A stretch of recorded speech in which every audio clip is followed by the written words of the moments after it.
Hey everybody, this is Rydo and we're back to video game news for Friday, November 22nd. Let's see here.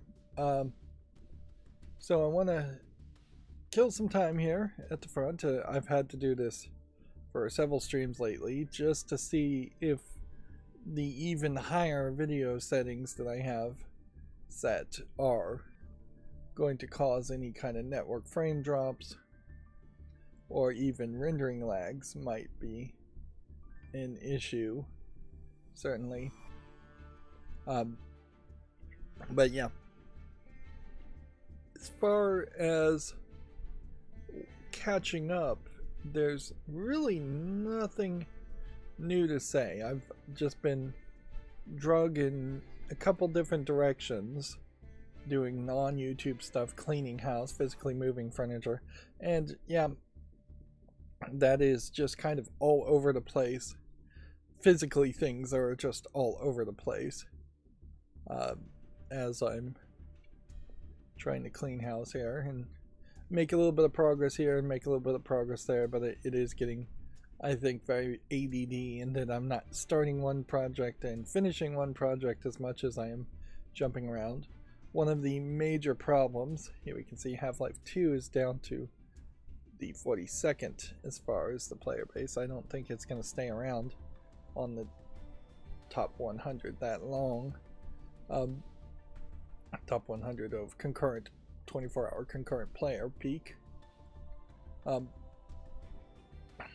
yeah, one of the things I've found that's a super limiting factor, and this is, I guess, a tip I can give that I've learned so far, is that you're going to need a lot of trash cans and or trash bags, and frankly, putting a trash bag on the floor loose and floppy is not going to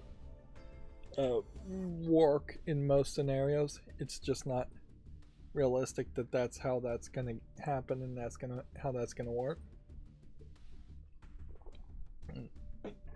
But yeah, I have filled up trash cans at least once, probably twice, and then had nothing more that I could do on certain projects, and that has led to more of the ADD. Not finishing one before starting the other is that there's just no more room to throw stuff away. Yeah, I'm using a very big trash can that frankly borders on the immovable if you filled it up completely with very heavy things.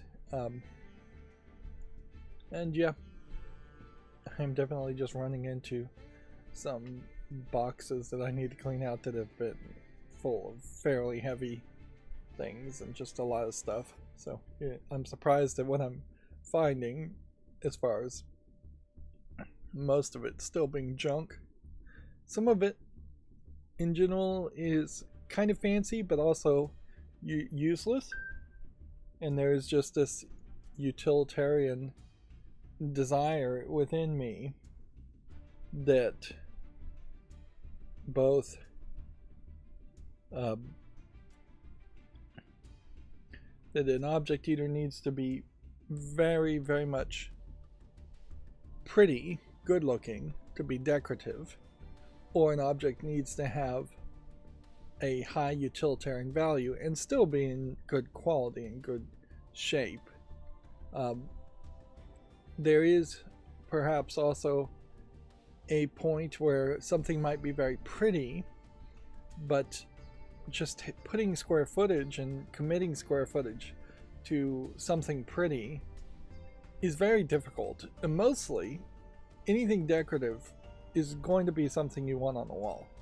If you've crossed the line and you've got decorative kitsch on a shelf somewhere, you've probably gone too far. Now, you can certainly have a little bit of that, but when you have entire cabinets, entire shelves being added for decorative kitsch, you've probably gone too far. Now, I fully have to admit I have gone too far in that I have entire shelves that I've set up and built for displaying Legos. And that is just an extreme, ridiculous project that I started several years ago, and it's just gotten bigger, and it frankly is on the verge of being out of control. And that's true for most Lego collectors that have big Lego cities, is that you basically have to have a basement and the whole room submitted to it, because it is insane. Same like train collectors that have little train towns. These are just hobbies that become overwhelming and take a lot of space. But yeah. So yeah, I've mostly just been cleaning, trying to organize, and making small steps of progress here and there. Ran into a lot of silverware that seemingly was put up dirty, and so now I'm trying to scrub this silverware and see if I can get what looks like food stuck on it, but also could easily be rust. See if you can scrub that off and have a good set. I also have a lot of mismatched kitchen stuff in general that I'm going to try and reduce. Like having 2 different knife blocks is one of the things. It's like having 2 full knife sets with 2 different knife blocks is kind of crazy. And the level of cooking I do is not so intense that I even need half of the knives that I do have. And that's a good point, I think, also to point out. This has nothing to do with video games, but yeah, I'm not dropping any frames, so we can pretty much move on too. But yeah, as we approach Thanksgiving, I would heavily recommend everybody look and see what you're doing for Thanksgiving. I imagine most more younger people, millennials and younger, probably even Generation Z and Generation X. Like, it's really just the baby boomers, I imagine, that still do this. But if you've got a special set of plates that you only use on Thanksgiving and maybe a Christmas dinner, so you're using it once or twice a year, that's a little excessive, frankly.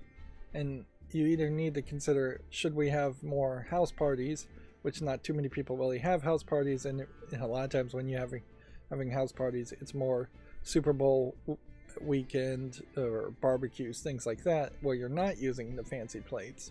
Because the fancy plates and the fancy silverware and all of that is all very much from the era of Downton Abbey, to use a reference there, in that it is pomp and circumstance for middle and lower class people emulating what they saw in TV or what they read in Jane Austen novels probably before then, or even people who in the Downton Abbey time would have worked for rich people and seen that and emulated rich people because of that.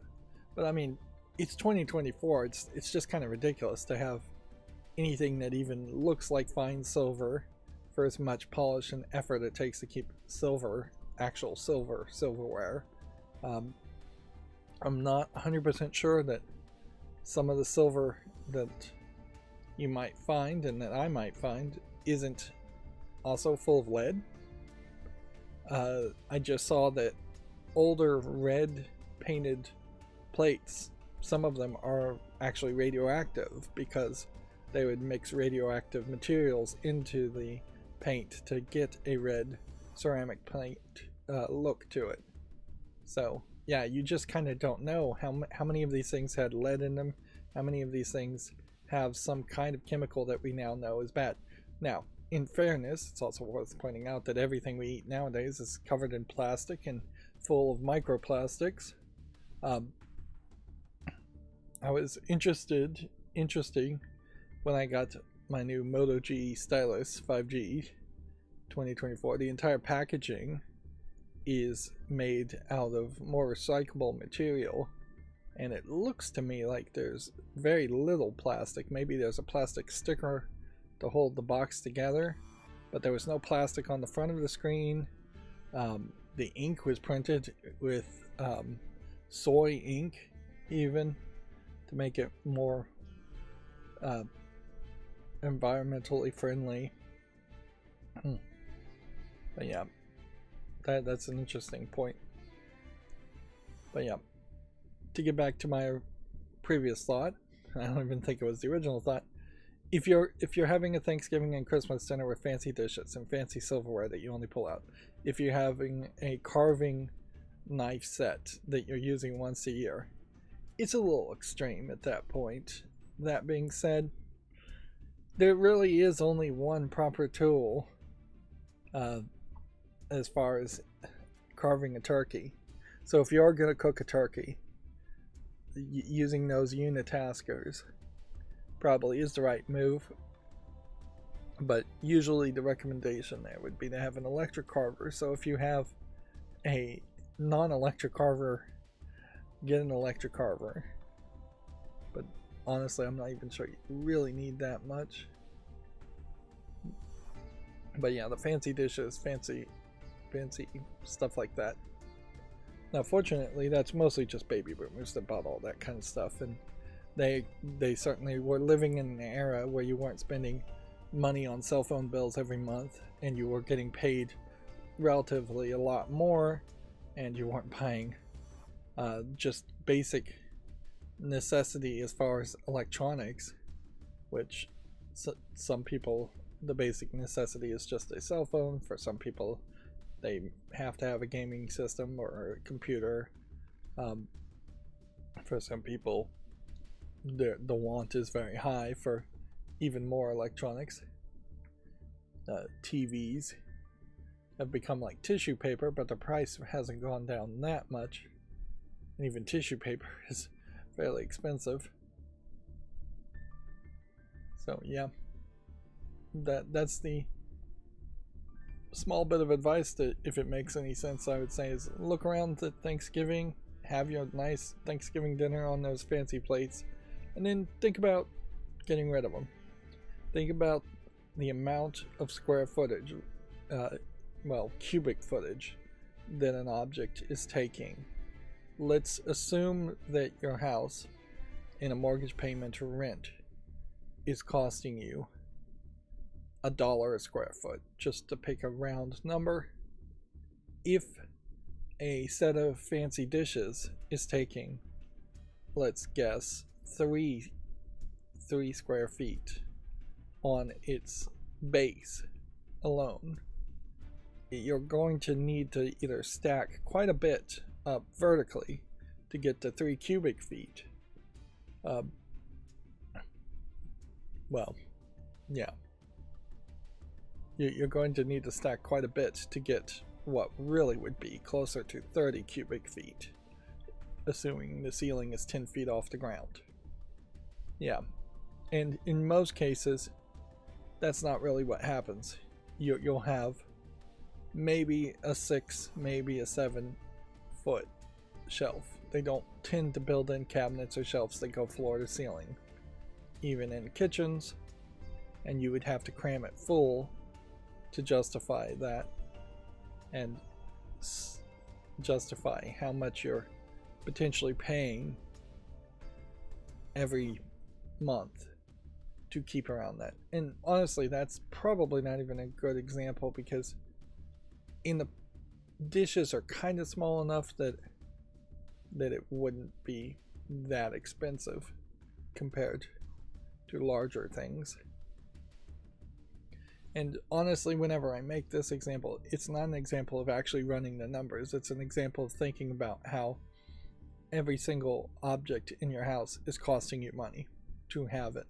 Because you could have bought, theoretically, a smaller house and had a smaller mortgage payment if your house wasn't full of stuff. So if you don't appreciate that stuff, if it doesn't bring joy, which that concept is an interesting concept and an argument for minimalism, but it's not really practical in a lot of cases. My toilet plunger does not bring me joy, but I definitely shouldn't get rid of it. But yeah, there is definitely a thought this Thanksgiving to look at the decorations. Do you have special placemats, tablecloths that you're using only once a year? If so, get rid of them. replace them with something that you can use more often year round. If you're using special dishes once or twice a year, replace them with dishes that are nice year round.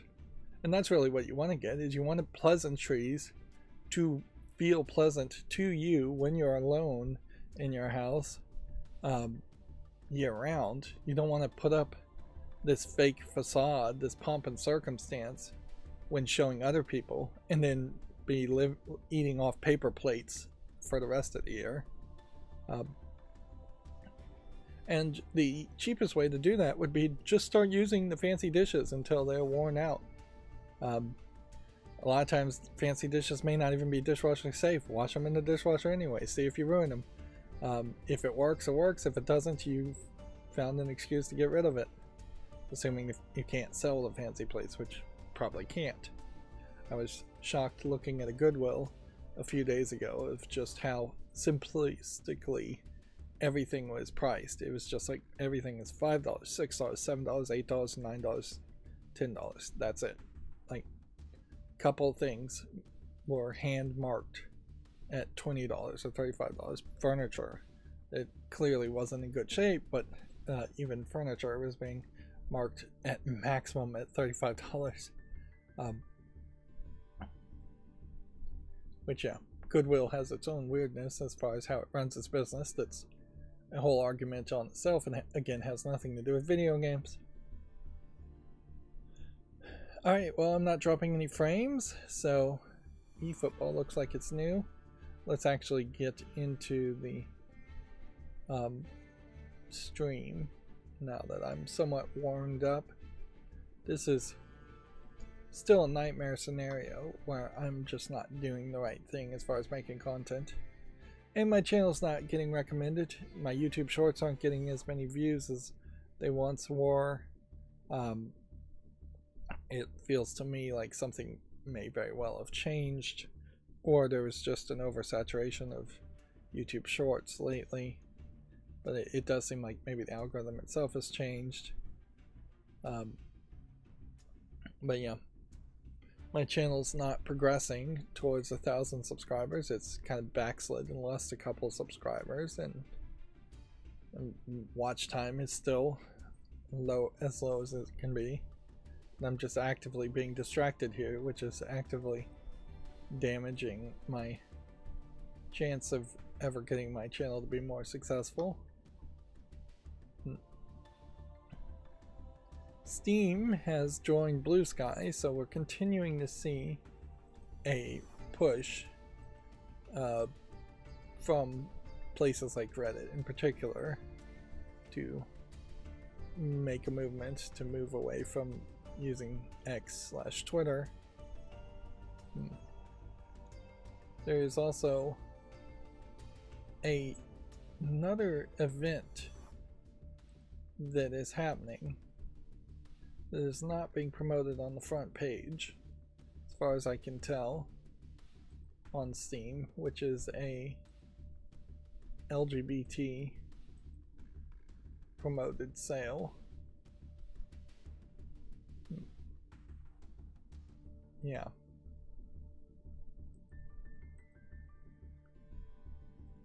Which does certainly say something that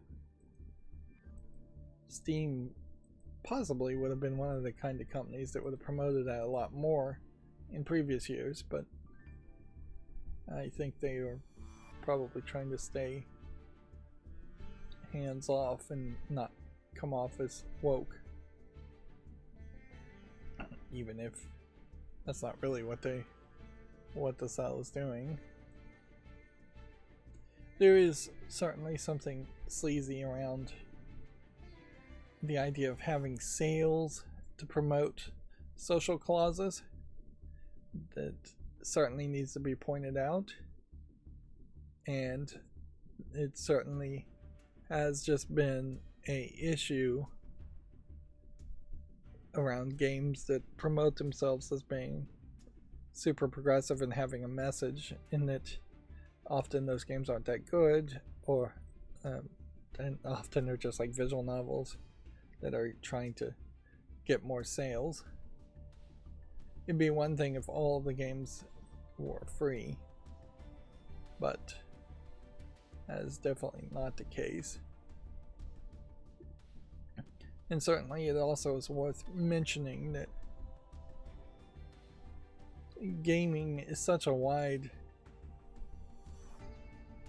thing where pretty much everybody is gaming, pretty much everybody plays games, that there has been a lot of interesting, just call these loot games now. Is that the best way to describe them? Yeah, gaming has been the target for a long time of SJWs to try to create a massive change in every single game that they had a problem with, and there's been a lot of complaints about certain games. Meanwhile, the complaints often are for games that are super popular and well selling, whereas when people are challenged to make their own games, if they don't like the content in the good selling games, they fail miserably to make a game in most cases, and if they do make a game, it tends to be very poorly selling, which gets back to certainly the idea of that may very well be the reason why there isn't a promotion of that sale event. Could also be that it was just terrible timing, but I definitely saw it on Twitter getting promoted quite a bit. But yeah, it also might very well just be terrible timing. It does seem like it would make a lot more sense to be better timed towards a month that is more focused on Pride Month. I don't believe November is Pride Month at all. That would be, yeah, I know for certain November is not Pride Month.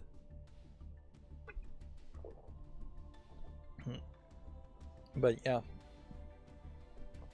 the Golden Joystick Awards here are getting promoted instead. There has also been an argument around heavy pushes around Pride Month and then nothing any other times around the month, around the year, which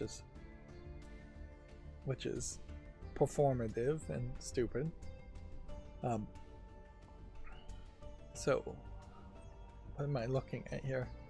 I'm just scrolling down mindlessly. Let's go through this again. So upcoming games is the first category, but then there is also a push where it feels performative, and it is just year-round and incessant. But it still feels performative because nothing is actually being done. You gotta be careful around any effort that is just built around people knowing about things. We know about almost every issue these days. So best visual design nominees, I assume, are here. Then best indie game is here. And then best self-published indie game is here. Which puts Ribbon in a weird situation, certainly, in that I guess it's self-published, but that is going to be way different than, say, Arctic Eggs, which is a weird game to say the least. I can't really read the text here, and I didn't change any of this to my knowledge. They just stupidly put white on yellow text. Still Playing award for PC and console, which seems like a dumb award to give out, but it seems almost certainly like an excuse to give awards to something that didn't actually come out this year. Best storytelling, seems like you could have gotten at least a 5th in there. Best game expansion, same thing, only 4.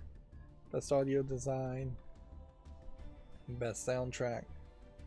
The nominees feel kind of short. Best lead performer in the only 4. And I am certainly of the opinion, best supporting performer. Now I don't think Senua's Saga Hellblade 2 probably deserves any awards, but I didn't play it, so just from what I've seen. And Suicide Squad Kill the Justice League, I don't believe deserves any awards either. Because particularly with Senua's Saga, there's an argument that if you're just not really making a game at all, or you're barely having any interaction in it, then you probably shouldn't be rewarded. That's been the case for visual novels always. If you open the door that Senua's Saga just has really good visuals, really good storytelling, but no interactivity, then you really are opening the door that visual novels should also be considered, and the people reviewing and giving these awards out are just never going to play visual novels if they're Westerners. And PC Game of the Year is only 6 listed. Yeah. Anyways, I'm a bigger fan of larger nominees. I think it makes a lot more sense to see if you can get 10 nominees. Critics' Choice is just going to be Helldivers 2, apparently. And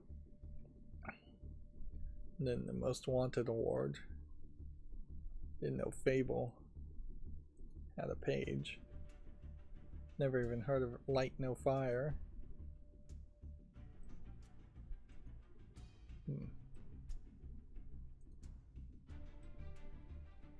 Let's just open all of those.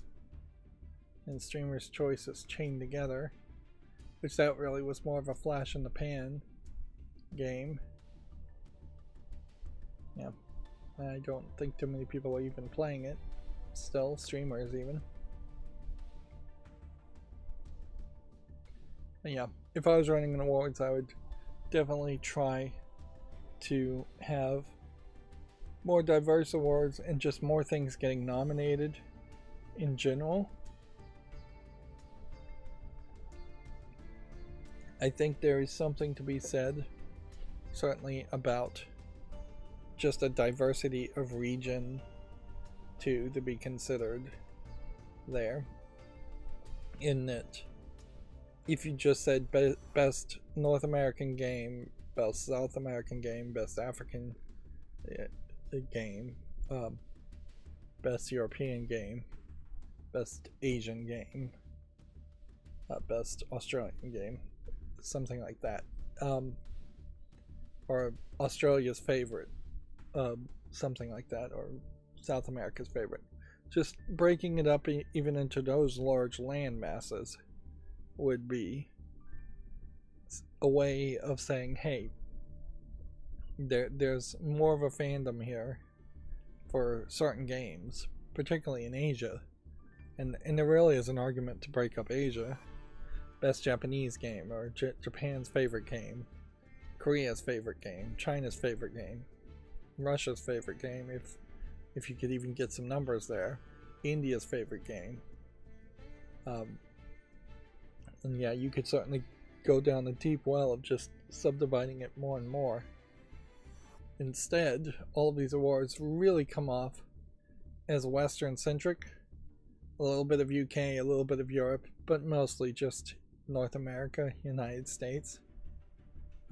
Not to say all of these games are made for or by people in the Western world, but there is definitely a higher number of Western reviewers that are involved in these processes than anyone else. So apparently Light No Fire. I want to say Light My Fire. I have seen, but I haven't made a YouTube short on that. Probably can't because it's rated M for mature. Yeah, and haven't done anything with Fable yet. If this game actually comes out, it might be actually fairly interesting. There might be a trick here. If I make a YouTube short around the game right now, it won't have an ESRB rating, so there's a higher chance that it won't be age gated. Although I wouldn't be surprised if it is just by default already programmed to be age gated, and my programming macro can't make a YouTube short on anything that's age gated.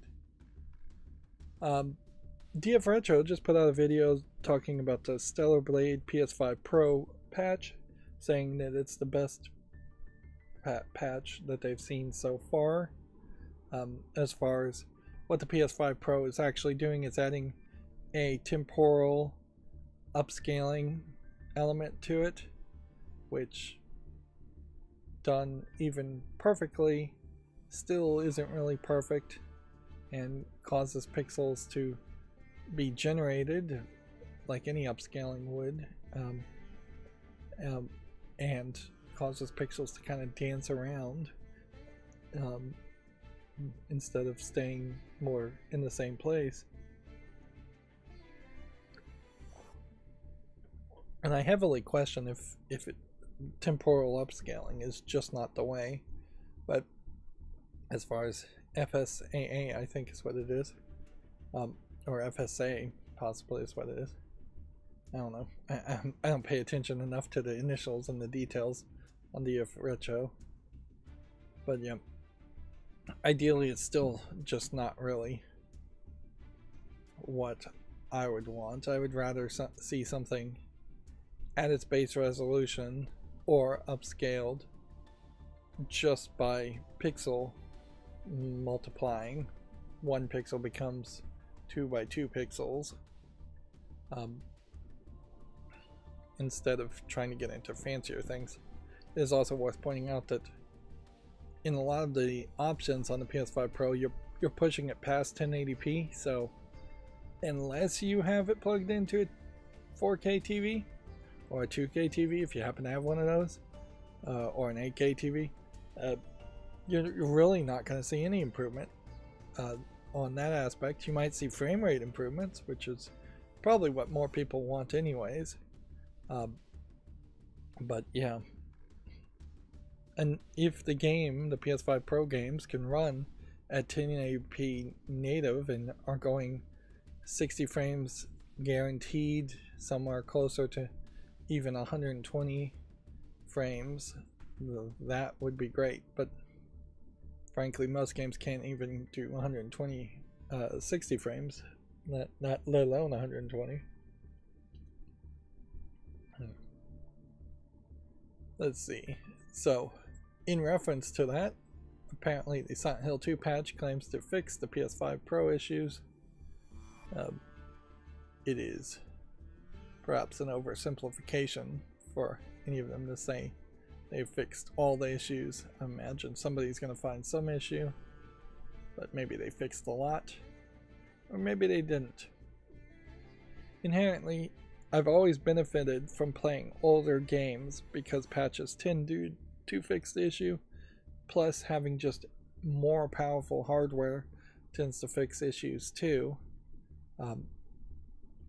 So yeah, you're in a kind of a unique situation with Silent Hill 2, in that if there is even really a possibility of a Silent Hill 3 remake or a reboot of the series and a continuation of the series, it's going to be a while anyways. So there really is no real need to play these games unless you want to really support Konami, and I'm not sure you really want to support Konami or really want to support Bloober Team. Let's see. Pokemon the trading card game Pocket Fire Pokemon Mass Outbreak event is available now. Catch Arcane EX and other fire type Pokemon this week. So it seems like they are starting to do more events. I think Pokemon Pocket, TCG Pocket, is not in beta, which is funny because I think the Cardcaptor Sakura game still may technically be in beta, but also they're just kind of treating it like it's out. Yeah, I played a lot of Pokemon the trading card game yesterday, trying to win on events and just get higher rankings, and I went up to 1 level, and then it said I needed like 20 more victories, And if I get 20 more victories, I imagine it will say there's another tier even above that. There's still not really anything in the game new. This event is the newest thing to be added, but these events, if they're coming and going, are going to be replacing things like daily quests, which there's really simplistic 3 daily quests that you do each day, and these events. So far, my hope would be that this new event is the beginning of getting more rewards, because it's not a particularly good system to play games right now. If you win a game or lose a game and get a thanks from your opponent, I think you have to get your opponent to click thanks, then you get a shop ticket, and then you use the shop tickets to buy a somewhat limited number of hourglasses for either drawing Pokemon packs or doing wonder draws, which is more of a 3-card Monty type experience. So you have to get a thanks to get a currency, to turn it into a different currency, to open maybe 1 more pack realistically per day, or get 1 more card realistically per day. So yeah, there is perhaps some level to grind it out, but not really enough to make it worth your time. Meanwhile, the solo mode will give you some rewards the first time you accomplish a few challenges, but once you've just done all of the solo mode, I don't think you're ever going to be able to get anything more from it. And so, yeah. They're going to have to add events and more permanent content, certainly, to make it make more sense. And that's my new phone dinging. I'm slowly moving over everything to my new phone, but I haven't fully committed to it yet.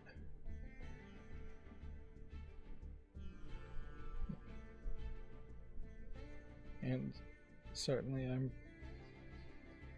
working on having everything be more silent as far as the notifications go.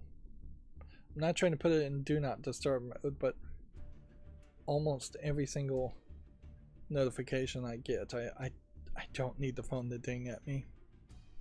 If it's going to ding at me, I want it to be basically a phone call or something really important.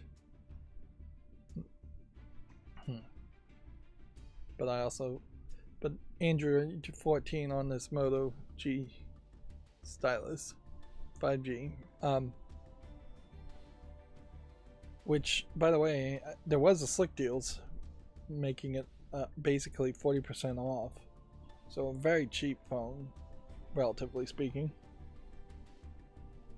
But yeah, all the notifications, if they're put in silent, are put down lower in the notification drawer tray, and I think that is just a generic Android 14 thing. I've also put a case on it. It's fairly weird in that the power button is hidden. There is no like extension for the power button at all. There's just a hole there, and the hole is so big you can just put your entire thumb there, so you have this kind of natural rest where your thumb would sit in the case, which, I mean, that just feels weird, certainly. And yeah, if you dropped your phone right at that point, I can't help but wonder if that wouldn't give you a little less cushioning than you'd want.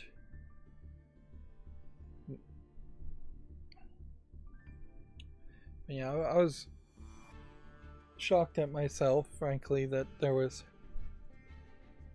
so that I bought the phone and didn't think to buy a case. Yeah.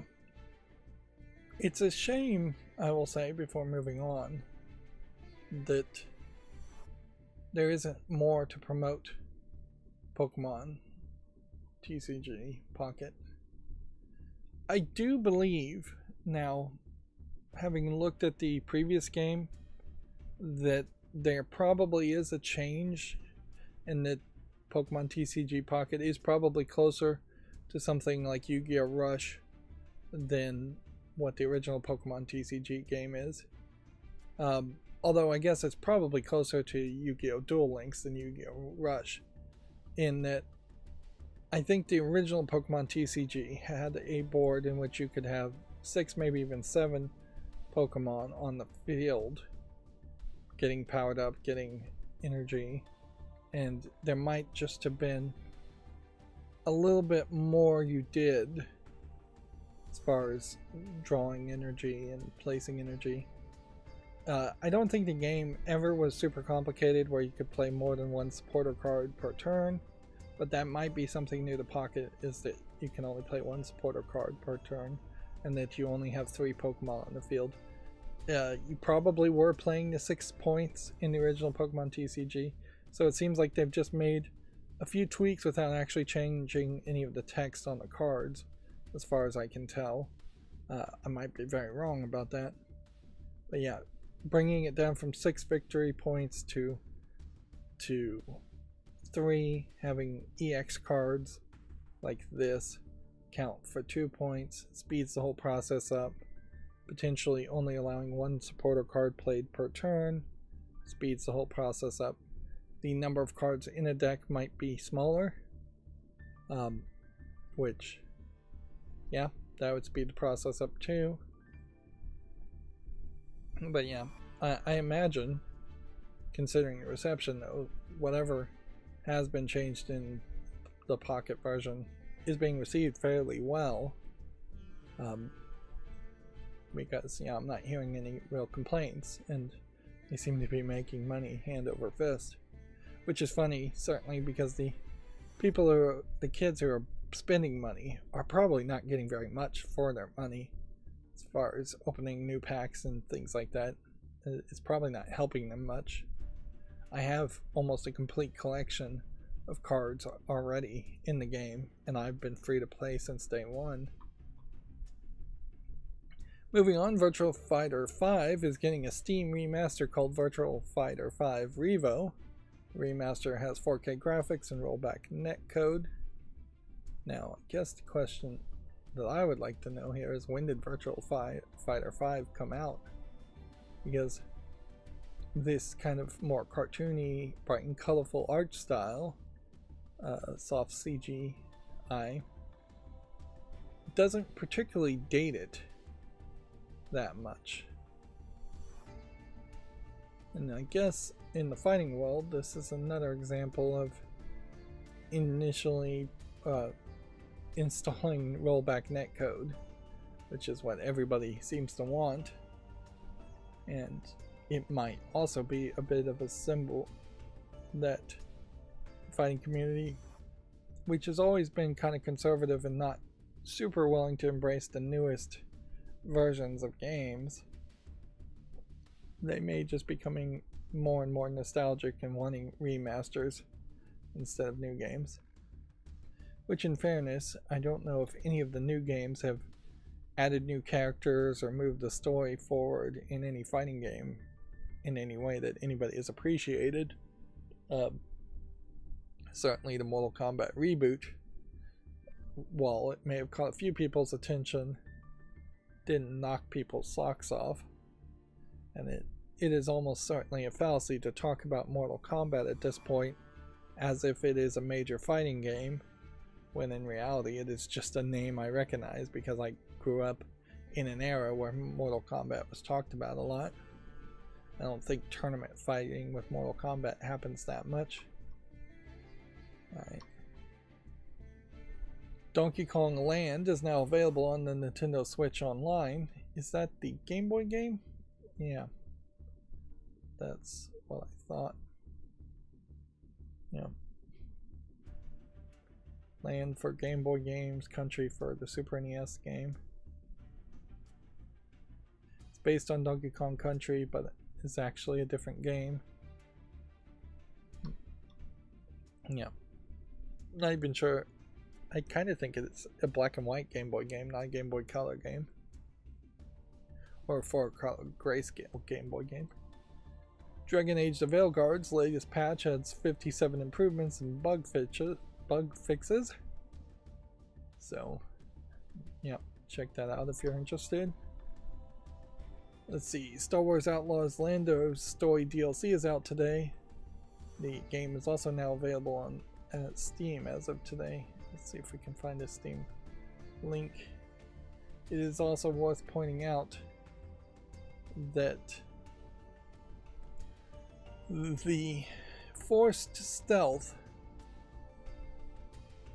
it has either been promised to be removed or has been removed. Oh, I guess this is probably what happened before.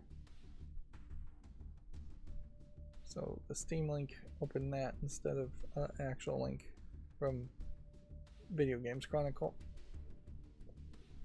So now if in Star Wars Outlaws you get stuck, you can, or whenever that gets implemented, you can just start blasting. Today's new 1.4 version update removes stealth failure for almost all quest objectives.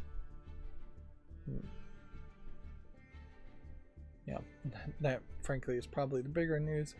It makes a very different experience. And it's a weird example, certainly, of pivoting after the launch of a game, or possibly experimenting with a different play style on platforms other than Steam, whether you think that's a good idea or if you think it's a bad idea and you're self-sabotaging.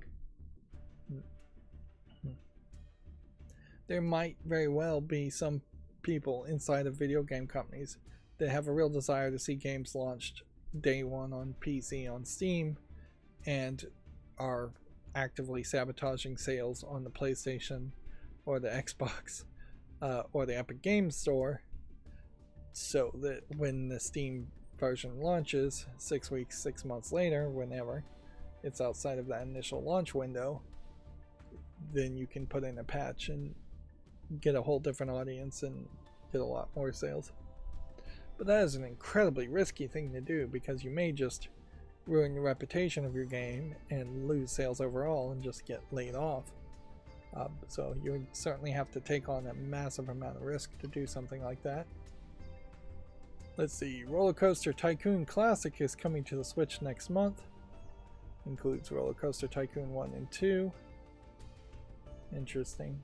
I would have thought that that might be more abandonware, but apparently somebody, probably EA, owns the rights to it. Guilty Gear Strive Photo Mode update makes fighters disappear when viewed at inappropriate angles. Interesting. Which, yeah, the censorship continues, I suppose. Which that's pretty much everybody.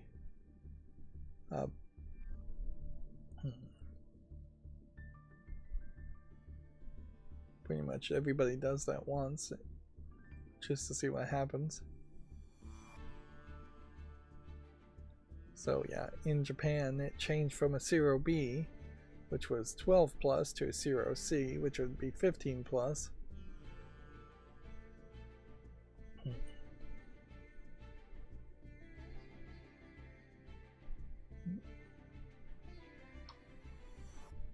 Maybe there is more of an argument to not encourage upskirting, as it were, guys or girls, but in a video game, limiting an artist's creation and the player, who is in part also creating the experience and interacting, seems kind of ridiculous to limit them and force them to have good morals in a virtual fantasy world in the same way they're forced to have good morals in the real world.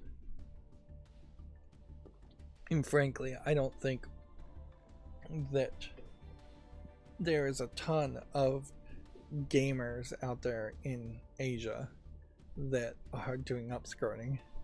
I think you tend to find that the small incidences and few incidences of upskirting happening tend to be creepier older people who probably exclusively focus on sexual activities, not playing games. And in fairness, I would also say, even for what I've seen of adult games, I've never really seen upskirting or voyeurism promoted much. It's just not even a popular tag in a practical implementation. Usually when you see voyeurism in adult material on porn sites and such, it is obviously fake, obviously acted, and obviously a lot of times just fantasy fulfillment, in which all parties know that they're being filmed and viewed.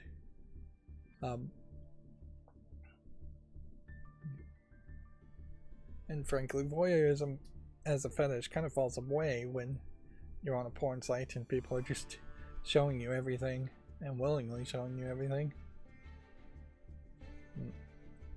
Moving on, in 1 week, Dragon Quest III HD 2D Remake has become Japan's best-selling game of the year. Interesting, but perhaps not super surprising, since the Dragon Quest series has typically been the best-selling game of it every year that a Dragon Quest game has been released in Japan. This might also be hitting on some nostalgia in that Dragon Quest III might be one of the more favorite games. Let's see. We can see still that there's significantly higher number of units sold for the Switch than the PlayStation 5. I was hoping for a chart that would have shown all the Dragon Quest games over time as far as total sales, but no such luck.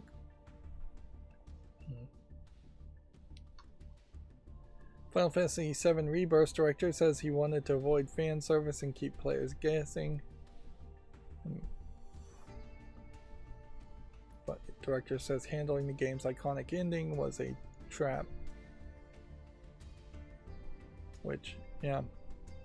I think that probably means, in general, that you are going to get a different ending.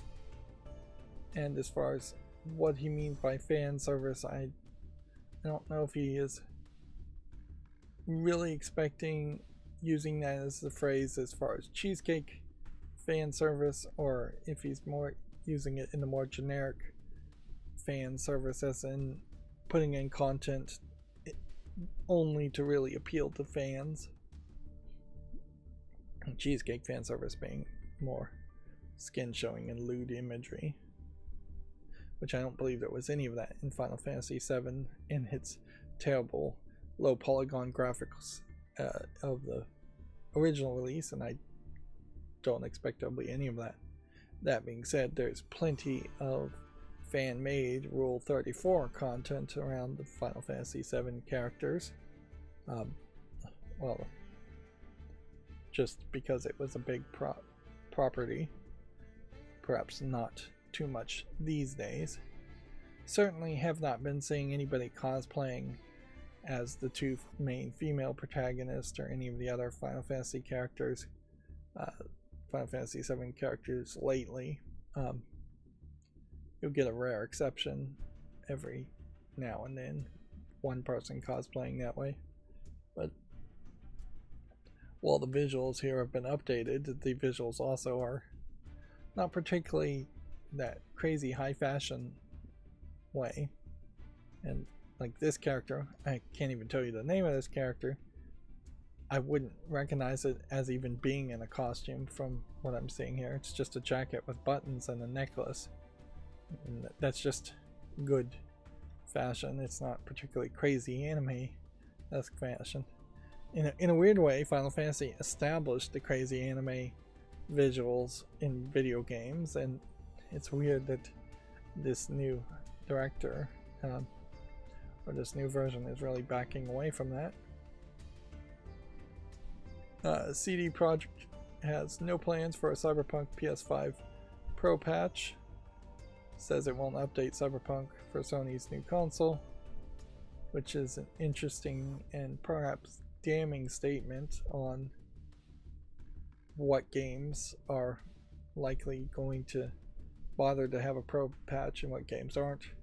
And I imagine Sony did not back up a truckload of money to get Cyberpunk to run better on the PS5. Which, yeah, it is also a case, I assume, that CD Projekt has already moved on most of its team to its next projects. Yeah.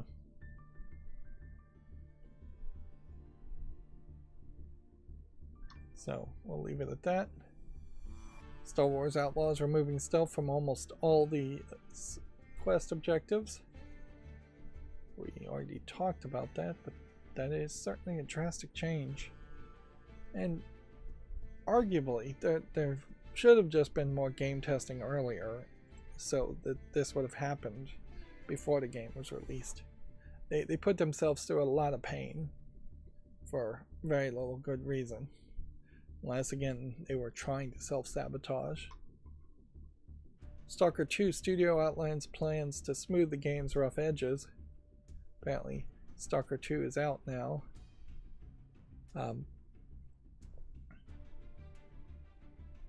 It feels like to me there may have been a delay at the launch for Stalker 2, or just some weird promotion and advertisement publishing issues with Stalker 2, because I know Stalker 2 was announced and it had a bit of excitement around it, and then it feels like there was way too long of a gap in the middle, and now that it's out it feels like it's getting not really enough promotion again. Yeah, I'm still trying to figure out which phone is dinging and get it to stop dinging. So apologies for all these dings.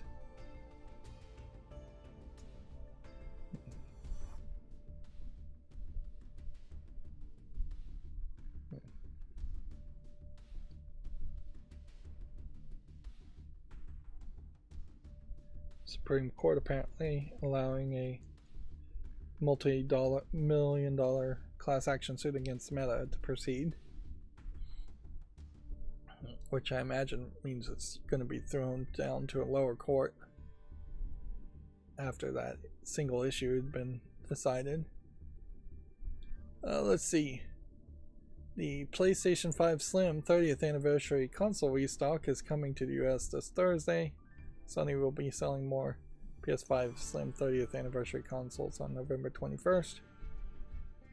This weekend is also the beginning of the week early Black Friday sales for like Lego, and I think Amazon Prime is already doing things. It's questionable how many of these things are sales. It's questionable certainly if tariffs and things, if they actually get implemented, or just price gouging because of talk of tariffs begins to happen more.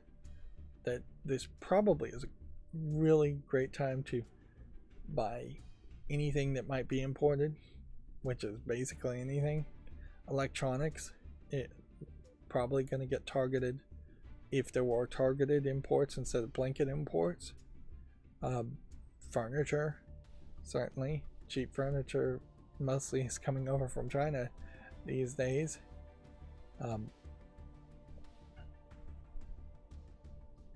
Other things, yeah, just anything you possibly could need.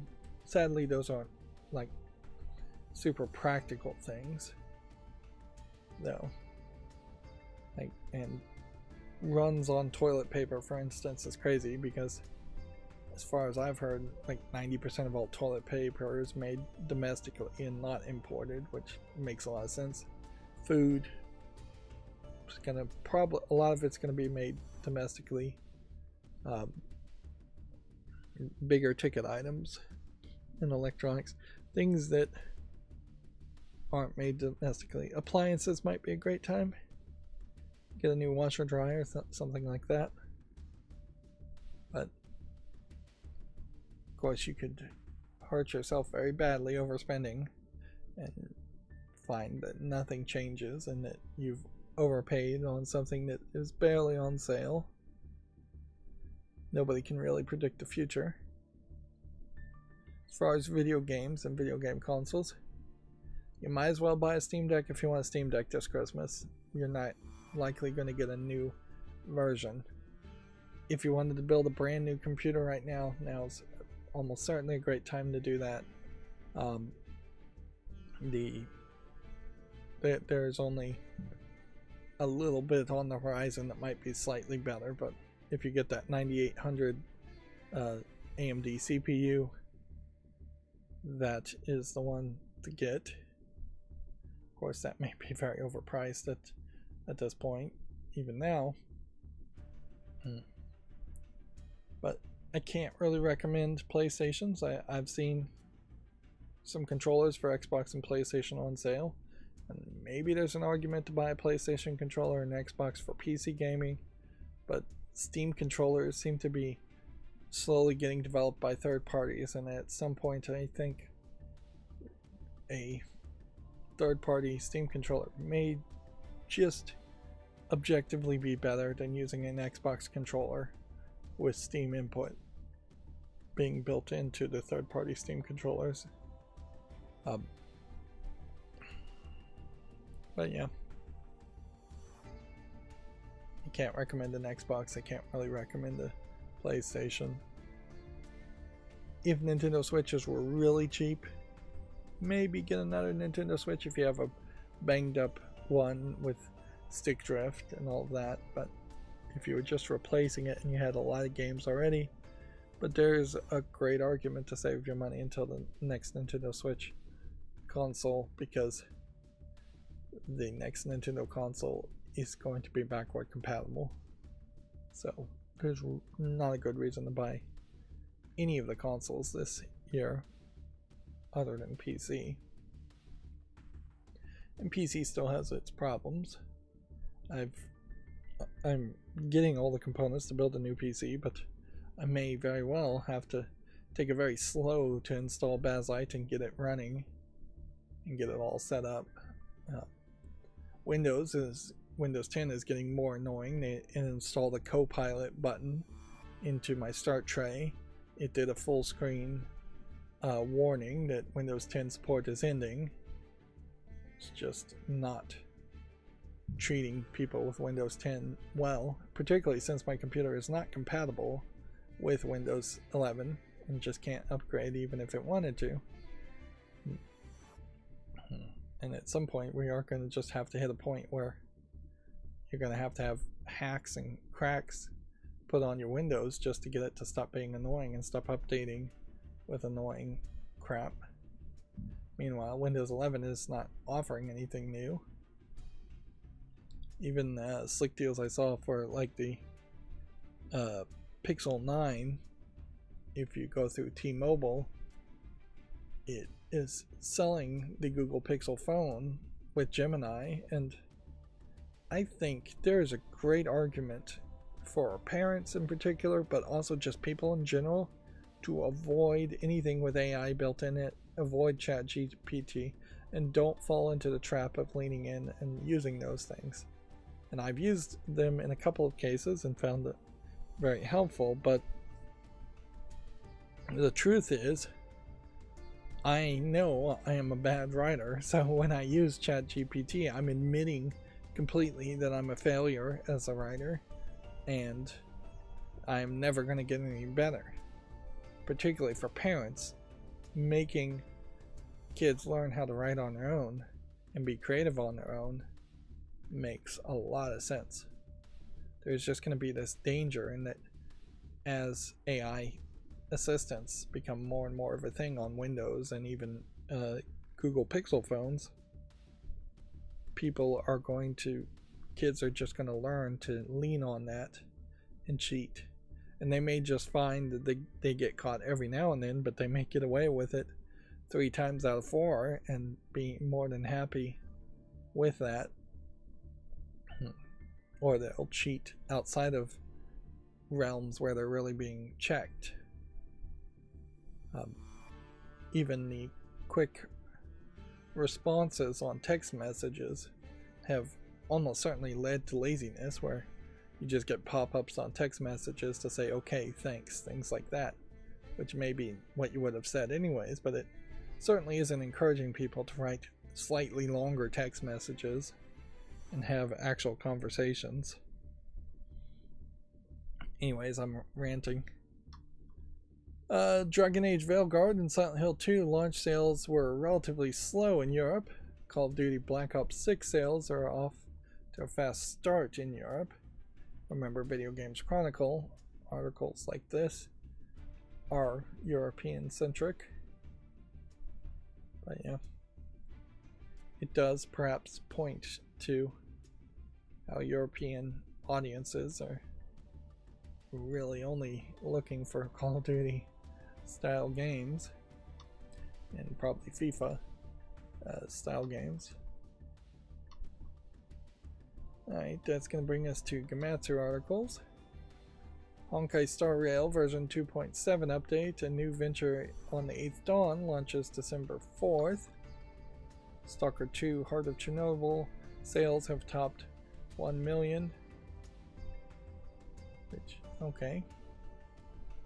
I believe the Stalker series is the post-nuclear apocalypse that is on the surface, whereas the other one that I always confuse it with is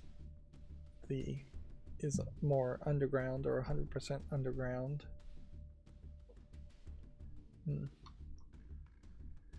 Megaton Musashi W Wired Mega Robo Batroseum update launches November 26. I almost want to hit play on this video, but I'm going to try and save some time here. And yeah, we can just go here. So, is this single player? It says it is. So I can go ahead and put this on the wish list because it's mostly positive. 79% with 570. So it's a update here in these Gundam-like mech fighting game, I would assume, hack and slash fighting game. Let's see. Winning Post 10 2025 has been announced for the PS4 and 5, the Switch and PC. Due out March 27th in Japan. Very possibly coming to Steam, but not being translated to English. Which I do still feel like, since there's just absolutely no competition, it probably would be worth it to experiment every now and then, at least, with having an English translation. I don't know how much game is actually in the Winning Post games, though. That may be an issue too, if it really is just a horse racing simulator. But if you had an English translation on there and you could kind of prove it was random, I imagine there are people in Vegas and Reno and places like that that would be more than happy to run simulations and have people bet on virtual horses and take their money that way. Let's see. Progress Orders has a debut trailer. That's an interesting title, perhaps too simplistic, though. It doesn't feel like an actual name. It feels more just like a description, and certainly doesn't invoke any thoughts in my mind as far as what kind of game it is, other than, I assume, some kind of JRPG. Imberstoria launches November 27th in Japan.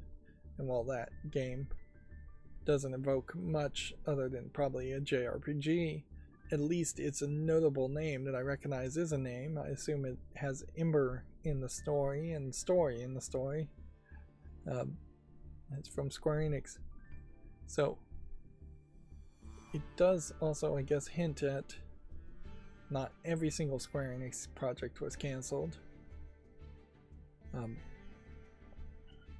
Does the game have this kind of paper cutout look to it? Interesting. It looks more like a Command and Conquer game than an open world fantasy JRPG. Yeah.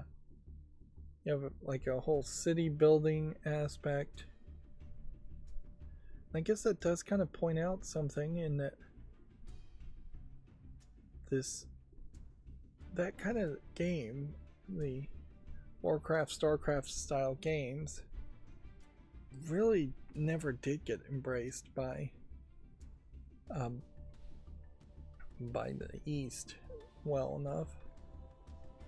So it'd be interesting if there was all of a sudden a style of game like that was made quite often. That being said, this also feels like this just has a lot of, well, on top of just flashing lights, which is too much of that, feels like it has a lot of feel of a mobile game. Not playing this at double speed, are we? No. What are we doing as far as graphics too? Let me just adjust those settings. Can I get to an actual frame? Yeah, the actual gameplay feels like this was potentially going to be a mobile game, and yeah, it is smartphone and mobile, and it's just having a PC version on top of that. Yeah, and it's still running into the same issue where the cutscenes and the intro animations are just drastically different. Okay, I've seen a little bit of frame drop, but not too much. 0.1% frame drop. Did I just start that because the video was playing? Let's hit play and see if that can make a single frame drop. I would question that it could, because this is probably already loaded. I probably need to just click play on the next video. Yeah, let's do that instead. Next story, Wuthering Waves for PS5 launches January 2nd, 2025. Right. So if we've got this at 1080p, which I need to set that as default, we want subtitles on.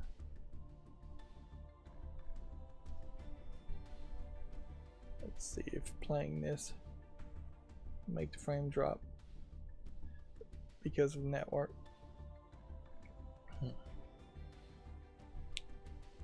Well, this is boring video. Let's just jump forward.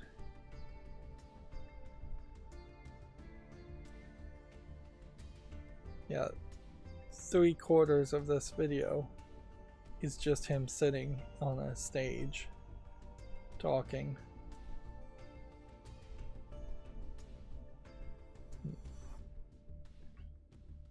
I guess he walks through the door and then transitions into being an anime girl, is the implication. There's an example in that trailer of an upskirt shot that the camera clearly animated it and intended it for it. So there's an example certainly of an artistic intent to show the underwear of the anime girl. Now we're looking at a different anime girl.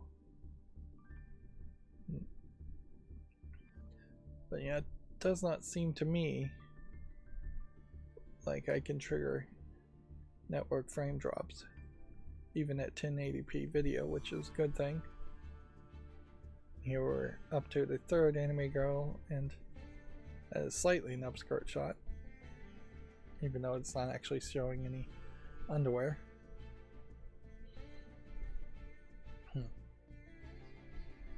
Okay, so if I can get it to lock down and be 1080p always, that would be great. Moving on from our Gamatsu stories, or to our next Gamatsu story, actually.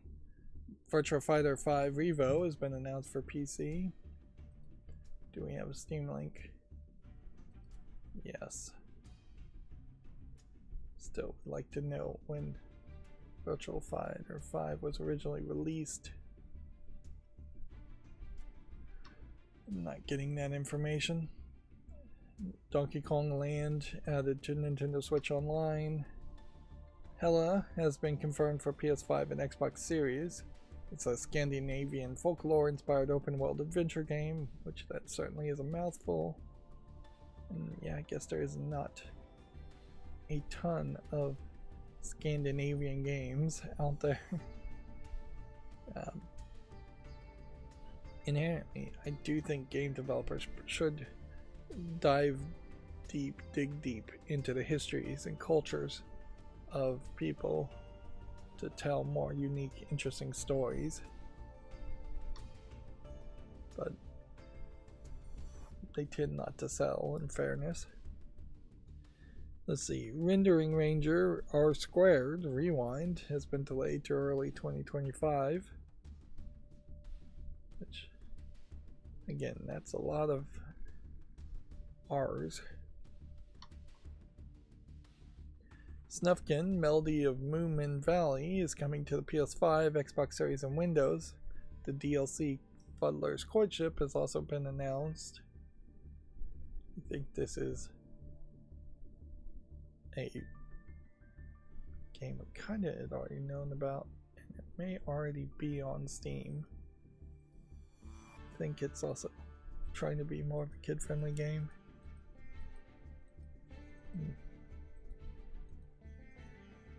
I'm always happy to see more kid-friendly games, but I'm always sad to see that they don't really sell.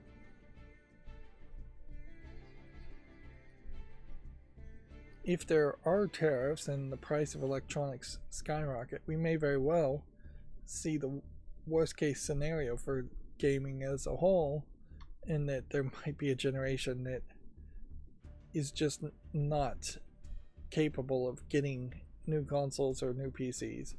And so the thought that kids might shift over to Steam Deck may fall flat just because of the massive expense that could be there.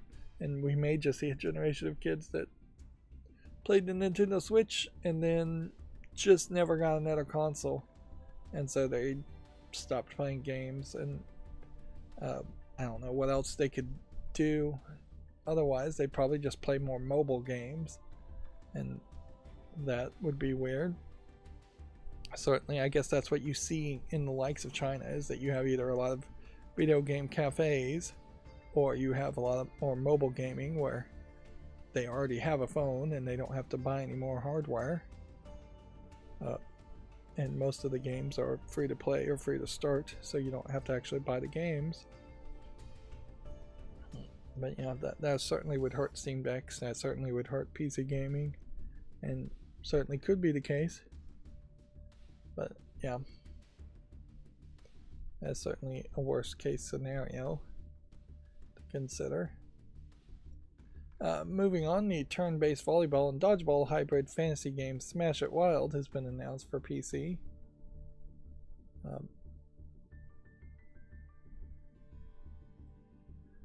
Yeah, okay, I'll leave it at that. Overthrown launches in early access for the Xbox Series and PC on December 5th.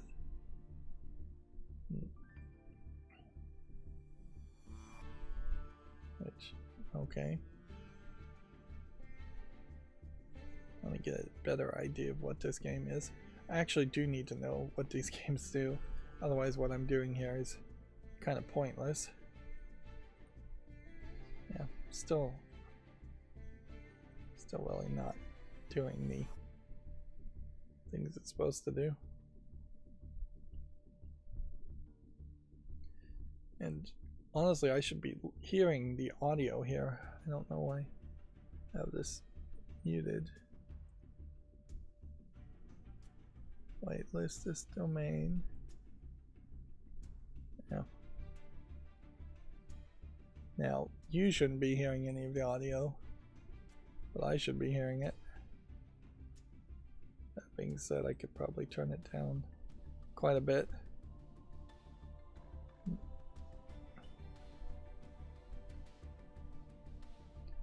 I was supposed to be paying attention to what overthrown actually is. It's kind of an interesting thing here in that it looks like it's perhaps a faster paced, more Minecraft fantasy type experience if you took out all the crafting and all the mining, which leaves very little Minecraft. But I could see something like that working, frankly. If let's make a game where people are running around doing things, silly things, but get away from the mining, get away from the get away from the grindy parts. Minecraft certainly wasn't 100% perfect as far as convincing people to play with each other. It didn't have built-in online play for its earliest years, and it definitely, when you're mining, is more pushing you to do a solo activity, whereas I could see having an open world fantasy that is much like the overworld in Minecraft, but have a lot more co-op activities instead. Let's see. Next, we have a game called The Time I Have Left, with a demo now available and a Kickstarter campaign launched. Definitely looks like it has a interesting visual style. Let's see what this looks like.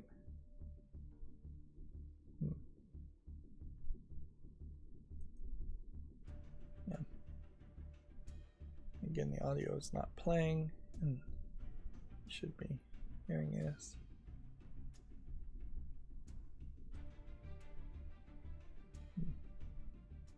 This time the audio is not playing at all.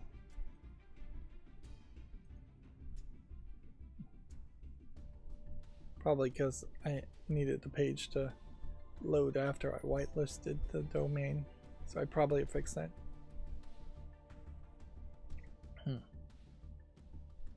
Well, that's interesting. The game looked like one thing to start with, and then it feels closer to an adventure game than I thought. So I can't help but wonder if these fight sequences are more rare, and that a lot of it is just wandering around in an almost completely different world doing an almost completely different thing. That being said, the visuals here feel a lot more interesting than Control's visuals, but I suspect the polish here may not be the same. It does seem like there's a whole time element to this too, and that could be very frustrating if you only had a certain number of hours to play the game and then you had to start all over again. That was the problem with the Dead Rising series too, is that the first playthrough you have a limited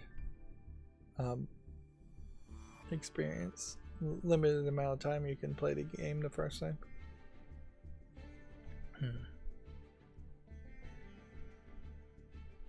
But yeah, apparently it's about a near-death experience. Well, that certainly caught my attention. Then we saw that Roller Coaster Tycoon is coming to the Switch on December 5th. And then the Famitsu sales for the 11th through the 17th have been updated, so we can go through this. Nintendo Switch controlling most of the top 10, most of the top 15 actually, with Dragon Quest III HD 2D Remake for the PS5 taking the second number of units sold this week, and a large drop off from Dragon Quest to Super Mario Party Jamboree. Then we have Call of Duty Black Ops selling pretty well in the 15th spot for Japan, and and some more PS5 games in the 17th and 18th spots, and 22nd and 24th. But we are still very much having the top 30 heavily be dominated by Nintendo Switch.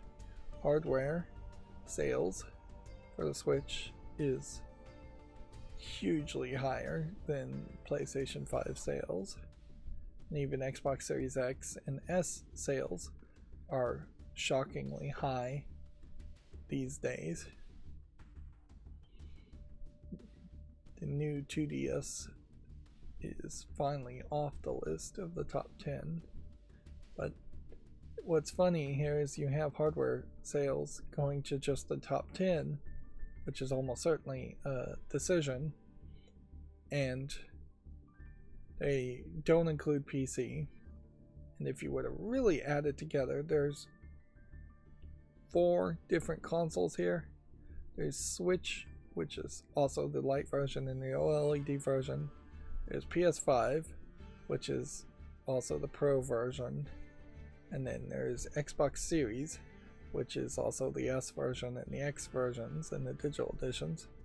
And then there's PS4. So if you kind of mix them all together, and maybe there is an argument that the Series S is actually a different console than the Series X, but there really isn't. If you make that division, then you also definitely have to make the division that the PS5 Pro is different than the PS5. But yeah, there really are only 4 players in the market, and I couldn't even name a 5th, because once you start naming a 5th, it's going to be either PC, as in just PC gaming, or it's going to be some kind of emulation device, which very possibly could be Raspberry Pi, but I don't know how you'd ever get the numbers for that. And any kind of Famicom console type device full of old NES ROMs, well, overall those probably sell very high. No individual unit sells that high. And they certainly probably don't want those numbers out anyways. Oxygen not included is getting a free weekend, big update live, and new DLC coming. I think this was a game I tried to cover and just couldn't find it particularly that interesting when I did make basically a quick look on it. The Steam Deck OLED has won the Best Gaming Hardware in the Golden Joystick Awards for 2024. I don't know what it would really be competing with. And I guess all of the awards for the Golden Joystick Awards have been put out, so we could scroll down here and see if anything catches my attention. Astrobot getting Studio of the Year. It's kind of crazy to get Minecraft for the Still Playing Award. Elden Ring Shadow of Erdtree getting Best Game Expansion. And then the Fallout TV series getting Best Game Adaptation. And Black Myth Wukong getting the Ultimate Game of the Year award. Which, noticeably, I think the actual Game Awards, the other event, which he's trying to trademark Game Awards, and that seems like that trademark should not be approved. But yeah, I don't think Black Myth Wukong was even up for Game of the Year award in the Game Awards that are coming up as far as the Game Awards event. So there's already some complaints there. Notice Stellar Blade is not in any of these winners though. But to actually get to the hardware aspect, which is all that gaming on Linux cares about, yeah, I don't know what competition. It would either be the PS5 Pro, which seems like nobody's buying, or the Steam Deck OLED. There hasn't really been a new hardware release otherwise. And there definitely feels like there would be years in which hardware releases just don't happen. The Mesa 24.3.0 graphics drivers for Linux have been released with many new features and bug fixes. Of course, the release notes here are pretty cryptic and things that basically only a video game developer would know what they do or not.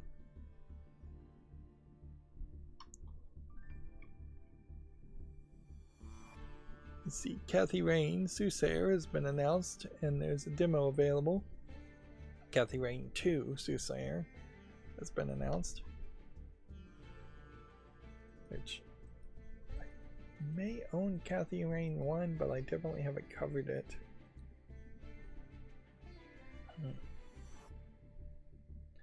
I definitely am at a point where if I can get things settled, if I can get everything set straight, I may have in the future a lot more time to make content and schedule content, but those are fairly big ifs.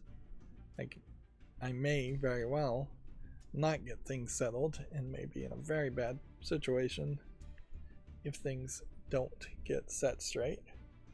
And I'm still kind of in a holding position right now where I can only do so much at the moment as far as all this major emergency, which is still not wrapped up and won't be for probably months. The dungeon clawer, not crawler, will grab hold of your free time now that it's in early access. It's a interesting name.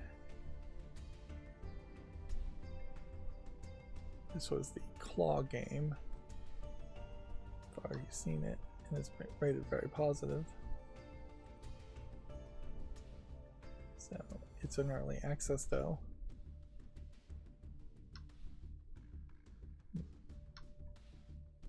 Squad Tactics Cyberpunk strategy game Cyber Knights Flashpoint is now Steam Deck verified.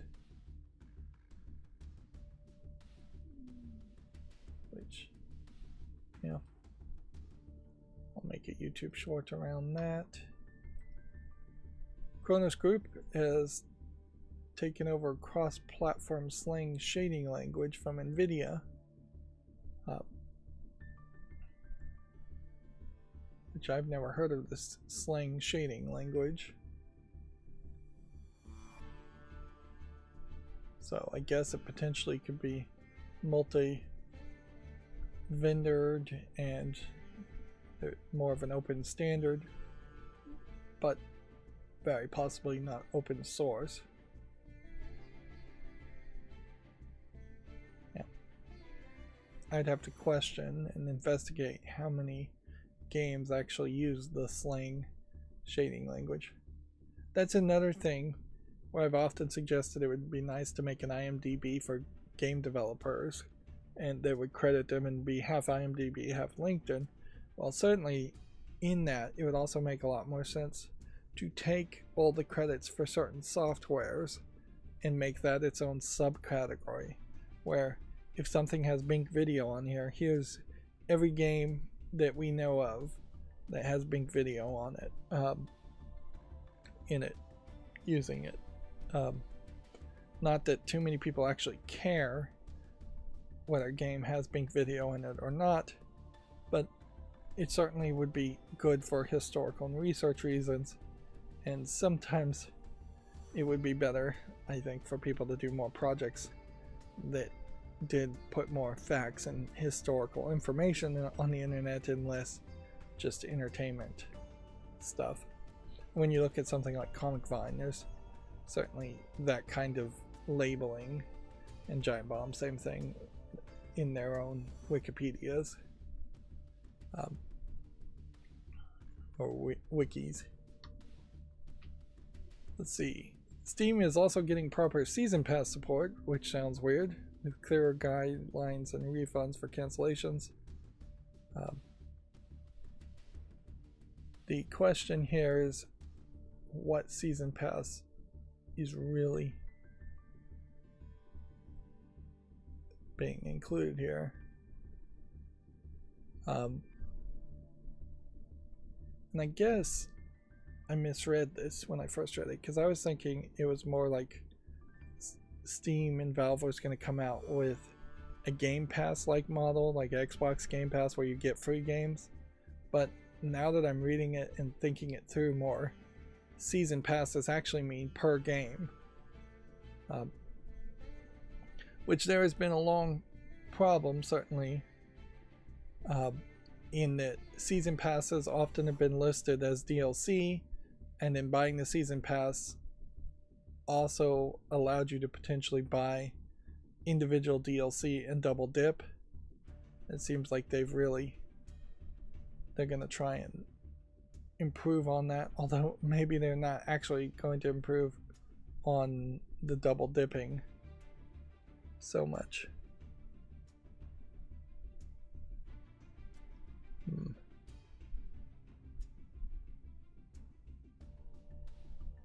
You can't buy season passes that have no content in them unless you pre-purchase a deluxe edition.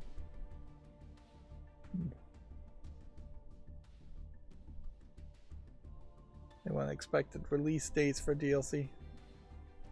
So yeah, Steam making little tweaks in the background slowly to just improve their storefront and be more consumer friendly to a small amount, at least, so that there isn't a revolt against Steam.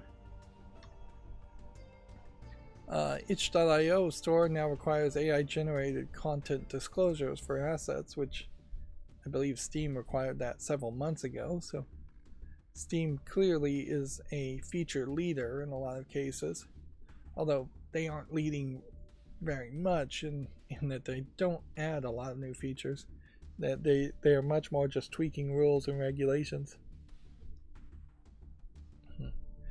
To be fair though, I'm not sure what I really want in Steam as far as a new feature, other than I just would like a better recommendation engine, which is the hardest thing for them to potentially program.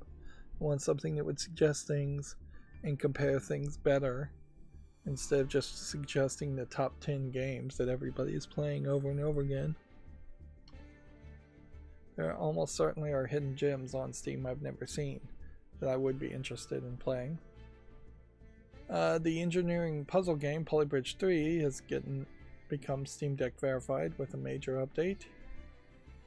So we are continuing to see that there are game developers, particularly more simplistic, visually speaking games, that are going out of their way to make them work better on the Steam Deck, or they're updating something and they're getting Steam Deck verified because of it.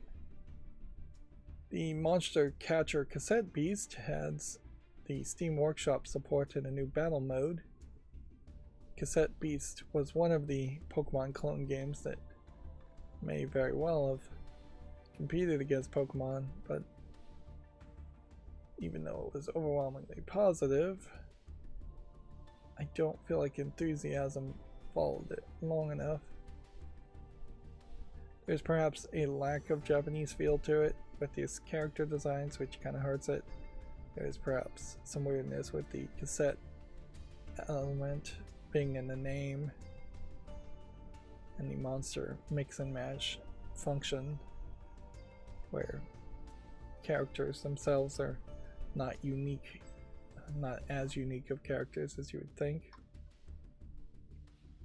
But I also think it is really just a case where enthusiasm wanes and you just kind of have to continuously update your game or make sequels.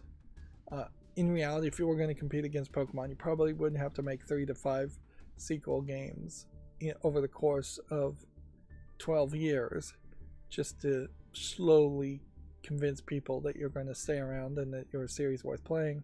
even games like the Digimon games have just not been consistent or released often enough to do that. Digimon games certainly could have done that. They could have been releasing a Digimon game every year there was a Pokemon game and competed, but they didn't bother to do that. Horizon Zero Dawn Remastered is now Steam Deck verified. That is a higher visual demanding game, certainly. Notice how they also linked to more than just the Steam version.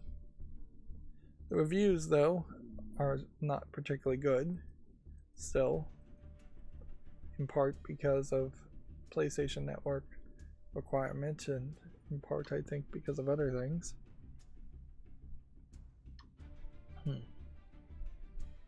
Let's see, some of these clicked on links, but I'm noticing they didn't scroll back to the page, to the top of the page, so I have some programming I need to do there. Otherwise I end up having to scroll all the way back up just to see the headline, and that really sucks because I'm gonna have to take a bathroom break here in a second. This is way more of an article than I've ever seen on Gaming on Linux. It's an actual review for Stalker 2 Heart of Chernobyl. Spelling Chernobyl, I believe the way it is actually properly spelled in Russian, or whatever language that would be. It works on Linux desktop with Proton, but it runs poorly on the Steam Deck. Which, yeah, I imagine we will run into that situation where brand new, highly demanding 3D games are not going to run on the Steam Deck well, particularly if the company is not really targeting to run on the Steam Deck. Overall, though, we know it's very positive. And this has been updated as far as this article, but I think we've already talked about it. So, now is the time in which I'm going to pause the video and take a bathroom break, and we'll be back in about 10 minutes.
Okay, I'm back. You'd be surprised how many times I have to hit the mute button on my Blue Yeti. That's the one thing I'd say is wrong with it, is that the button itself does not seem to get the signal to mute or unmute on the first press. Otherwise though, it's been going at least 7 years that I've had this microphone, I would say, and it's worked perfectly fine. Yeah, it's still incredibly difficult to justify buying a new microphone or any kind of like soundboard, audio interface, or anything like that. It would make a lot more sense to just continue with the Blue Yeti. So GameDeveloper.com news. We still have an issue here in that these links, while these are new stories, are not opening, and it's not going to get fixed until I actually do some programming, which is not going to happen anytime soon. Which, let's just go ahead and open all of these stories. We'll go through them. I don't believe any of these stories here are new as far as that goes. Of course, it's going to take a while for things to load into RAM, or yeah, that felt more like a RAM loading issue than a internet loading issue. So the AFK Journey and Clash of Clans have led Google Play's top games of 2024, which I would assume this is based on ratings, would be my guess. Yeah, let's click here and see what this takes us as far as this goes. I assume it's just based on ratings and not based on like subjective opinions of Google Play, but it may be very much based on sales, and it may be multiplying the number of downloads this year times the number of ratings this year. That would be your best way to do that. What's always sad about this though is that AFK Journey, Clash of Clans, not particularly good quality games, not even new games as it were. So what we are not seeing so far is Pokemon TCG, which maybe was a little late to the party.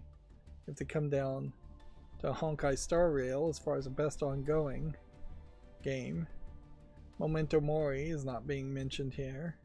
And if you do actually look at the sales numbers of games, the ones that are in the top 20 or 30 as far as sales numbers are typically not these games. Which I wouldn't be surprised if the ratings are just inherently always lower when a game has microtransactions or a heavy monetization to it. And certainly those games, even these games that were given best, which these awards mean pretty much nothing, I imagine, they aren't like revolutionary games. They're not going to push people to make more games like that. So I just don't feel like mobile gaming is moving in the right direction at anything faster than a snail's pace, if it is even moving in the right direction. Hyperlight Breaker developer Heart Machine has confirmed layoffs, which is not to be confused with Hyperlight Drifter, which I think is a different company, but maybe it isn't. Itch.io wants asset creators to disclose whether they're using generative AI. We already covered that. Lego and UNICEF have teamed on a game design toolbox prioritizing child safety, which, okay, I'm not sure what that really means. Particularly for Lego, I could see how they would just have this biased desire to promote that video games are inherently unsafe for kids, so they should be playing with Legos instead. Even though there are Lego games out there, it's questionable whether TT Games is going to continue to make Lego games, or other companies are going to continue to make Lego games enough to make enough money that would keep Lego satisfied. Then certainly I imagine if I did some research in UNICEF, there might be some issues with UNICEF, just in the fact that it's been around for a very long time, and I can't tell you one thing that they've really done. Lego's website does do a pop-up every time you go there to make sure you're not a kid if you try to go to the shop, and take you to a different website if you are a kid. But these do feel like these are high level ideas, certainly. DEI standing out highly here, diversity, equity, and inclusion, and it would make a lot of sense to not use the phrase in that order, so it doesn't just stand out to people.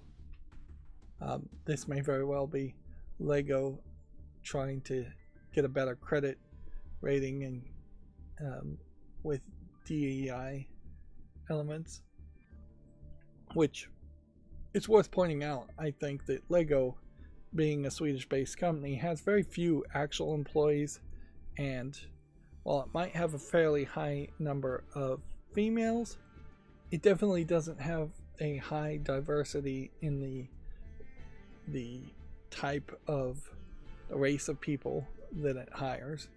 It's pretty much just Swedish people with an occasional Westerner. There isn't much of a push at all for Legos to be in the hands of kids in Africa, for instance, or even in African black neighborhoods in the US, which Legos really could be very universal if they weren't so expensive. But right now they are really rich white kids' toys more than anything. But yeah, even when you look at like the Lego movies, where that shouldn't have been as much of an issue, or you look at the Lego minifigs, that there's still a fairly high number of white Lego minifigs that get made, and very few people of different skin colors, although they have been trying for several years now to diversify, adding wheelchairs and adding people with vitiligo and things like that, but it's still very much mostly white characters by default. If you have a generic minifig character being created for Lego City, it's going to be almost certainly a white character. Safety and security, good concept. Autonomy, some people don't really want their kids to have that much autonomy, if any. Competence, do you really need to be competent playing a video game, or can you just muddle through it? Emotions, relationships, creativity, identities. Now relationships is perhaps one aspect more than any that should be focused more, in my opinion, on kids.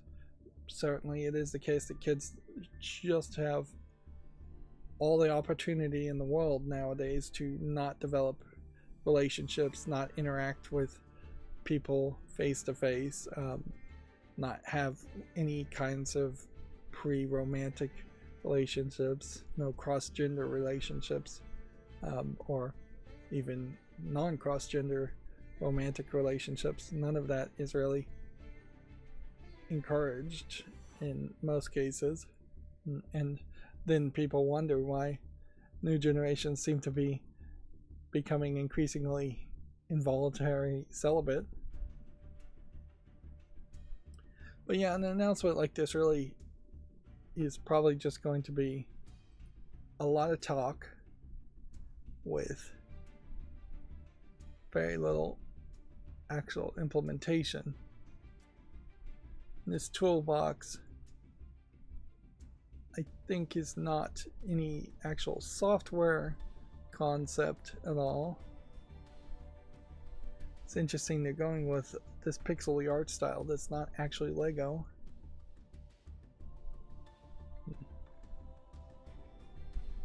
I can't help but wonder if UNICEF mostly wrote this up and then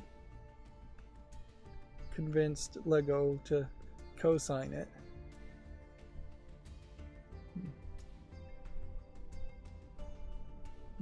They're also promoting several other things here. It all look like these have been pre-made products.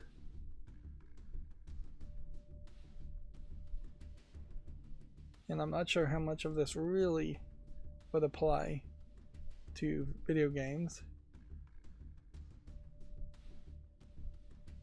And if this is copyrighted information, even reading it might be dangerous. Yeah. It's kind of funny, but in situations like this, you may very well have to have a secretary read something like this, jump down to the bottom, see what the copyright is before you even look at the article.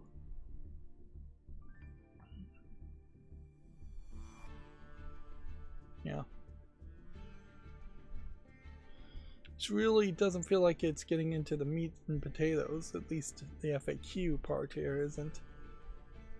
There is possibly another part. See what happens when I click on that one. Okay, well, you start off with kids sticking their tongue out and taking selfies with it, which is an interesting picture to decide to start with.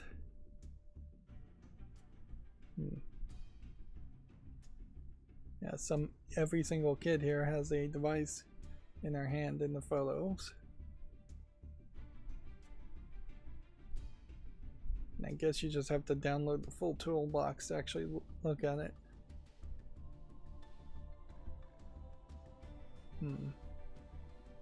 Which I just don't think I would. Yeah, I bet this is it entirely. An FAQs section, a business case, some features, deck cards, some posters. I bet that's the entirety of what they've made, which it just doesn't seem very in depth. And it might very well make a lot of sense to simply just focus on one aspect for 1 month and then go into depth on safety and security 1 month, go into depth on autonomy 1 month, and make it just a masterclass series in which you go through all these sections in much more detail and have way more suggestions. Let's see. Bandai Namco is dissolving the online studio after Blue Protocol's collapse. Following the closures of the short-lived Gundam Evolution and Blue Protocol, Bandai Namco is fully absorbing its online game-focused studio. I hadn't really realized that Blue Protocol had collapsed or failed, but apparently it did. And then Valve has set guidelines for devs selling season passes on Steam. GameDeveloper.com not laying it out any easier than Komatsu did. Alright, and that's going to bring us to all the new games on Steam, so let's go through this. We are still getting a massive number of these hidden object games, which I feel like at some point Valve needs to crack down on this and just have a limitation on at maximum 3 games per month that can be published via Steam Direct. And even if they grandfathered in the I commissioned some series publisher, it prevents any copycats at that point. But I would say you probably should not grandfather in. But it is just crazy to have 61 different games here that you can bundle together for $141. And they are just hidden object games.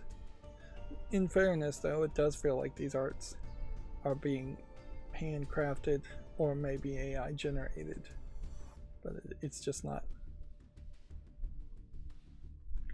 The games are too expensive, they come off too often. No other storefront would allow you to have dozens of 61 different types of products on their shelves. It's crazy that a digital storefront would allow you to do that. Although in fairness, I guess Amazon.com probably would let you have 61 different objects on their digital shelves.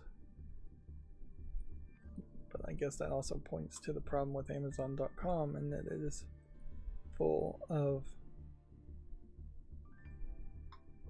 repetitive, hard to find content because it's over flooded.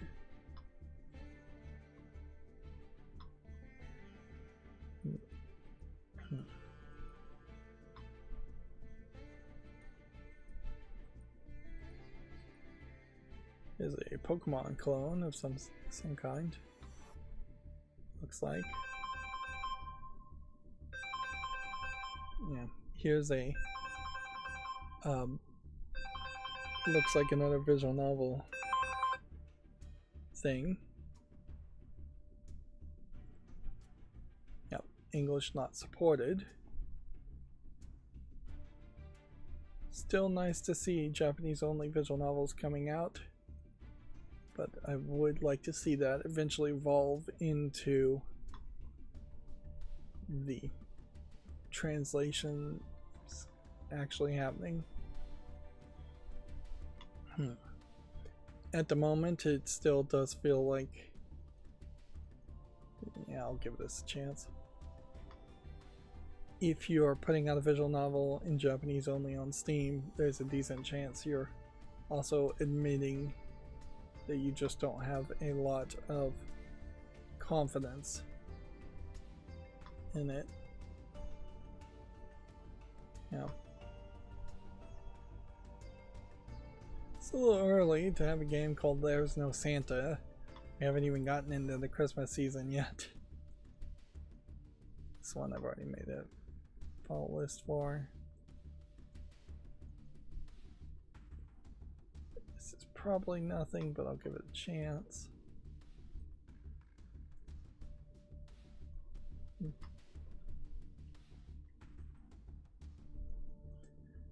Inherently, I do have to admit, though, that my desire to limit the flooding of Steam is just going to be turning a small pressure valve down just a little.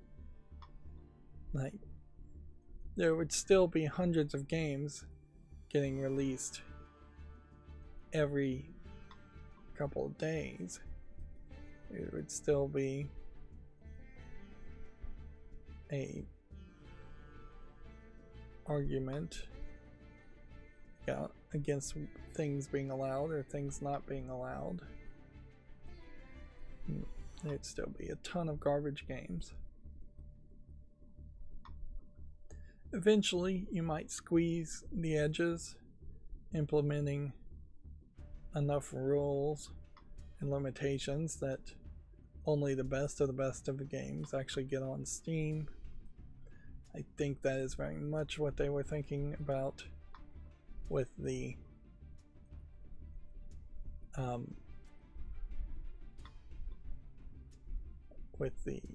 Stream Greenlight project.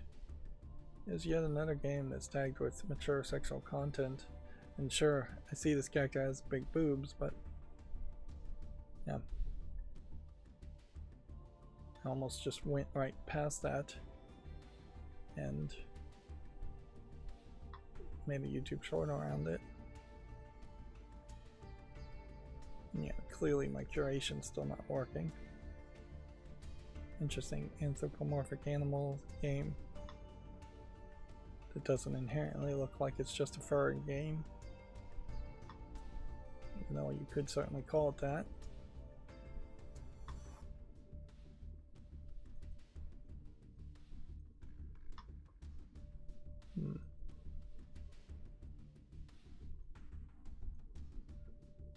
I think that would probably be how you fix the algorithm.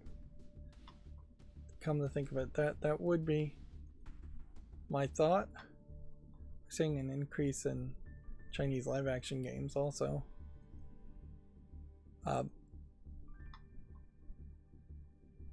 yeah, if when you look at a game, you said this game is like this game, and it just asked you, I think this game is like, type in another game, help, and it just said help the algorithm, what is this game like? You could type in, you could pick 3 different types of games, and you could make comparisons that way, which certainly with the tags, which are applied mostly by publishers and developer at launch, they are making somewhat of that comparison. But if you can say it's like exact games, then perhaps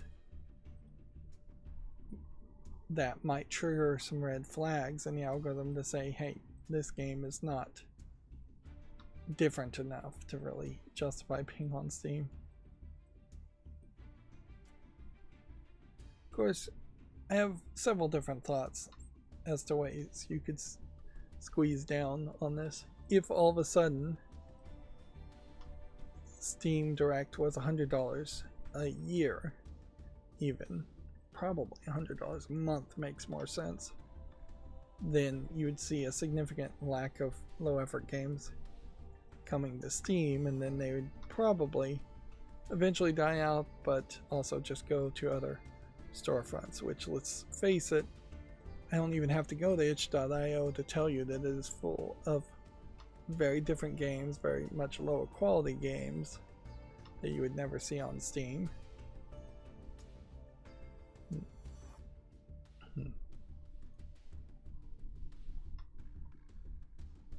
But yeah, if there was just a recurring fee that had to happen, that would make a lot of these low effort games. And one thing Steam in particular can't affect is the fact that there will just always be free assets put on asset stores to allow people to asset flip games, and there's never going to be any control on that aspect. There are too many places where you could probably get assets from torrents and such. Anyways, yeah.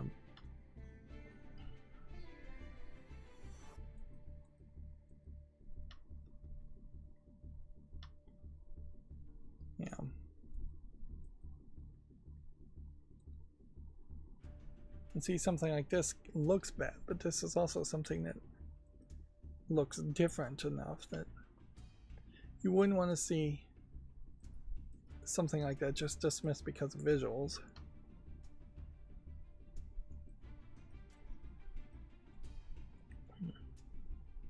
I guess inherently, the front page, why is this showing up on Steam? Shadowhand has been available for a long time.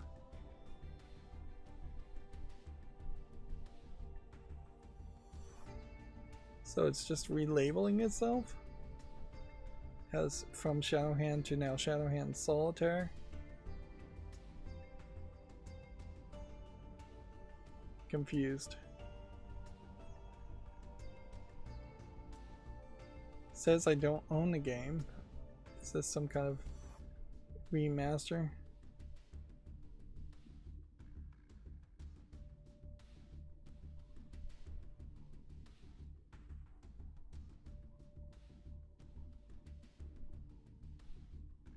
Shadowhand Solitaire is a casual solitaire-only edition of Shadowhand's RPG card game, with no turn-based combat. Gameplay is similar to other hit games in the series, such as Regency Solitaire and Regency Solitaire 2. So they have gotten rid of the turn-based combat elements. So a lesser game, but perhaps more attractive of a game. If that's the case, though, I have to question how, I guess, all of these animations just play out now.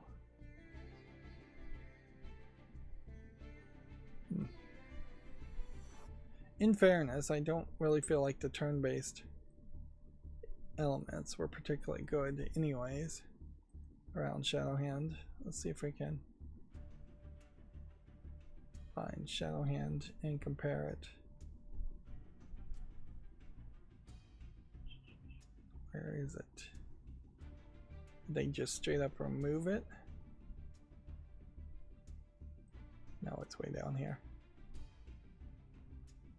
So yeah, there was these whole weapons and turn-based fighting elements that, and different equipment that was equipped, just overly complicated everything. That being said, it is also worth pointing out that Shadowhand was received very positively, so I guess to each his own. I probably would have enjoyed Shadowhand Solitaire more than Shadowhand. And then I'd assume Regency Solitaire 2 is also very positive. It would be a while before I would want to go back and play it. Play a sequel. Because these solitaire games are kind of a hassle, to say the least, to play. Particularly since they're not really the types of games I really want to play.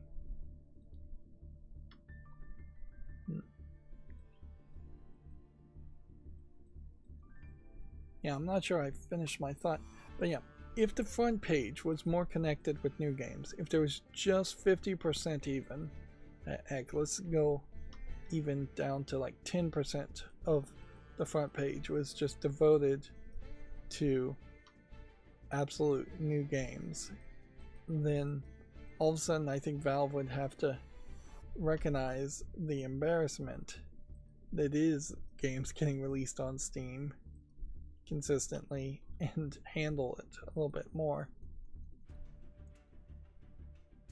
Again, I kind of feel like the best way to handle it would be to just have reoccurring fees or increased fees based on sales numbers, which that would be kind of crazy, but it kind of would work too, that all of a sudden if a game is 99 cents, it's taking 30% cut for the first 1,000,000 units, but if it sells over 1,000,000 units, you only get a certain cut. That would certainly be going in a different direction than you would normally expect, to increase the rates instead of decreasing the rates, which is what normally would happen based on higher sales numbers.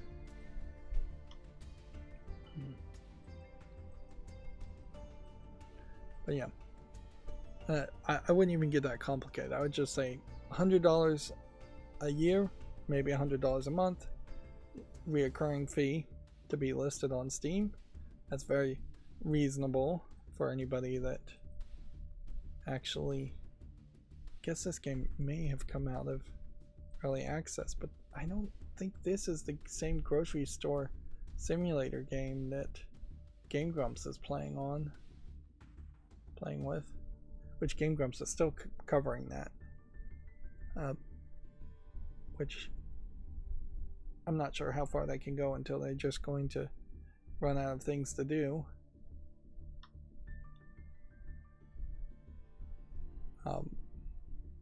ASMR Hospital. This sounds ridiculous as far as a title, so I kind of want to say no to it, but let's give it a try. See how that's received.